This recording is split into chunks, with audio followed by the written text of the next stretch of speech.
So this is Winnie the Pooh, or rather me dressed up as Winnie the Pooh 5 years ago.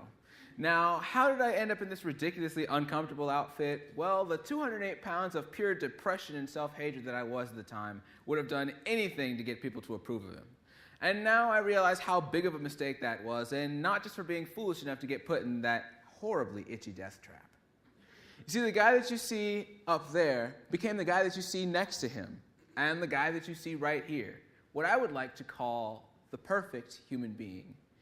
Now, what makes me perfect and you, well, not, is that I allow myself to be who I truly am. And by your definition of perfection, I probably don't fit the bill, but that's okay because your version of perfection isn't quite right. Too black and white, no shades of gray.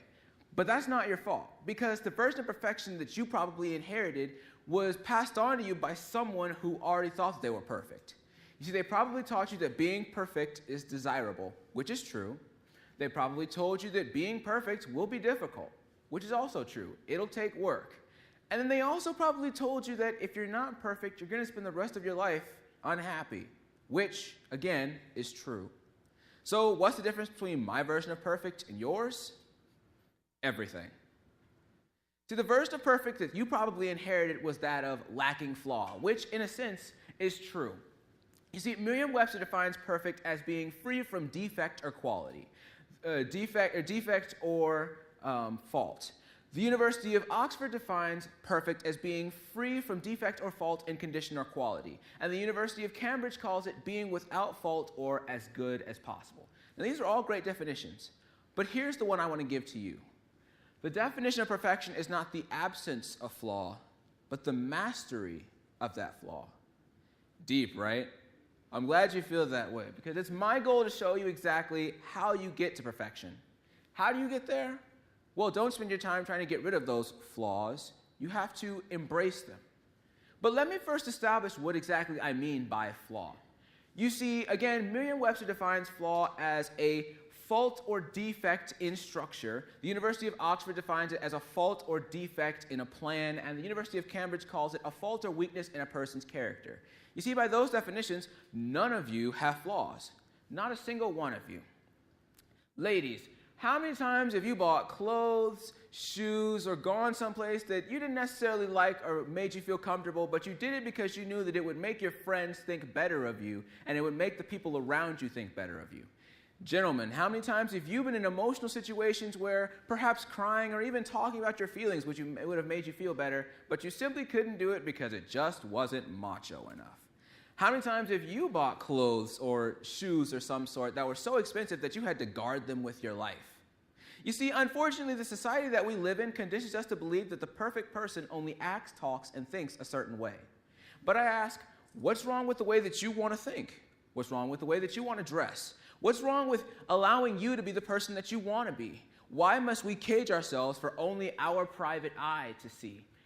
See, I believe that it's time that we free ourselves from these cages, and the key to that cage lies within those flaws. See, we have to embrace them. We have to hone them. We have to master them. See, mastering your flaw will be a much simpler task than you think, and I know that I said earlier that mastering your flaw would be difficult, but I only mean that in the sense that it'll just take time. See, the key to perfection is, here it is, being yourself. In order for you to become that perfect person, you simply have to become comfortable with the traits that you have. You see, Merriam-Webster defines mastery as having possession or display of great skill or technique. The University of Oxford calls it comprehensive skill or knowledge in a particular subject or accomplishment. And the University of Cambridge calls it great skill in a particular job or activity. All you have to really do in order to become a master and become perfect is, at the base of it all, gain a true knowledge of who you are and display great skill at it. In other words, you have to become comfortable in your own skin. See, you have to own everything about yourself, even the things that you would think that no one in the world would like. You see, a couple of years ago, I had a friend named Robert. He and I had a lot of traits that we shared, and one of those was that we were both kind of nerdy. He looks the part, I talk the part. And in a way, you would say we almost kind of completed each other. But there was one key difference that Robert and I shared, and it's that he was born with a disability, and I wasn't. You see, whenever we got teased, he typically got it harder. And people knew he was born with that disability. They knew he was working from a much harder playing field than everyone else. But they didn't care. Most people couldn't stand Robert because they thought he was annoying because he would often bring his magazines with cars in them and try to show them off to people. Now, if there's one thing I knew about Robert is that he loved him some cars, and he loved him some cars that typically looked like this. I tried to give Robert all of the attention and appreciation that I could possibly muster, but it just didn't seem like it was enough. Robert ends up transferring from Sumner, my school, within the opening months of our first year there. Because other people wouldn't appreciate him, he couldn't appreciate himself. And that's what took a friend of mine from me. You are the way that you are for a reason. Nothing about you is necessarily bad. If you think you're too overweight, embrace it. I've heard that overweight people tend to be the nicest and the funniest. If you think that you're too skinny, be okay with it. Revel in the fact that you're going to be able to go home tonight, order a large Pizza Hut pizza if you want to, and still look just as gorgeous as you did when you walked out of your house. If you're not the best student, be okay with that. Albert Einstein couldn't even tie his own shoes. Be okay and revel in the fact that you and I do something without even giving a second thought that one of the greatest minds of the 20th century couldn't do his entire life. You and I can spend every second of every day trying to change ourselves into someone that someone else wants us to be, trying to nitpick away all the little traits that no one else likes. But I ask you, what if I told you that every day, every second, you had to try to change yourself into someone that I wanted you to be, exactly down to the dotted I's and the crossed T's, and that if you didn't do exactly what I wanted you to do, you would be imperfect and you would be flawed? How would you feel if I made you change perhaps every week, every day, every hour? It's very easy for me or society to find something wrong with you. If you try to stay current with that, you'll be changing yourself for the rest of your life. It's a totally miserable existence, right? See, parachute pants, leather jackets, and jerry curls all pass by society on the road through time. So don't trade what could be a life of self-championing for a life that will eventually become self-loathing. There's a saying that floats around that it takes 10,000 hours to master something, and I believe that's a pretty fair assessment.